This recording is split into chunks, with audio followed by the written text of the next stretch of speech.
Greetings, fellow watch comrades. Craig Hester here, president of the Détente Watch Group. We're here at Evine Live, taking a few minutes out of our day to talk about the Vostok proprietary movement used in Vostok-Europe watches. Now, Vostok is a different company from Vostok-Europe. They are based in Chistopol, Russia. They are the oldest and largest continuously operating Russian watch manufacturer, and they still make movements to this day for Vostok-Europe. We're talking about a few of the things that make the Vostok movement special today, and one of them is the fact that it is a bidirectional automatic movement. First of all, what makes it an automatic movement? If you're not familiar with that, this is what's called the rotor. And that rotor is a counterweight that as you wear the watch on your wrist, it will move, and that movement then winds the mainspring of the watch so that it gets wound up.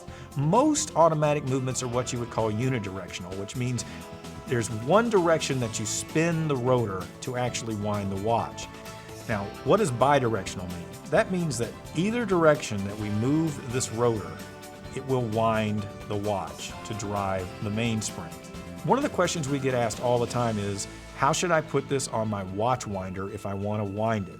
Well, because it's bidirectional and either direction will wind the watch, it's actually best if you have a watch winder that you can program to go one way and then the other, that you use that function. If you look right here, you'll see that there are these ball bearings that the rotor sits on. That's what it rolls back and forth on throughout the life of the watch.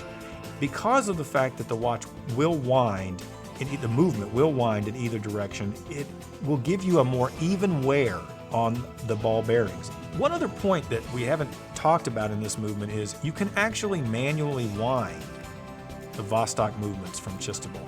Not all automatic movements can be wound as well by hand.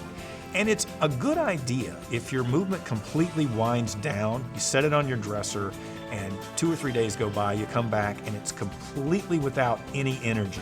It's a good idea to give it 10 or 20 turns at the beginning to get it up and running, because you may not give it enough energy when you're wearing it on your wrist if you don't do that for it to keep proper time. So we hope this little bit of information about how the Vostok movement works, and we hope that this helps in your enjoyment of your Vostok-Europe timepiece.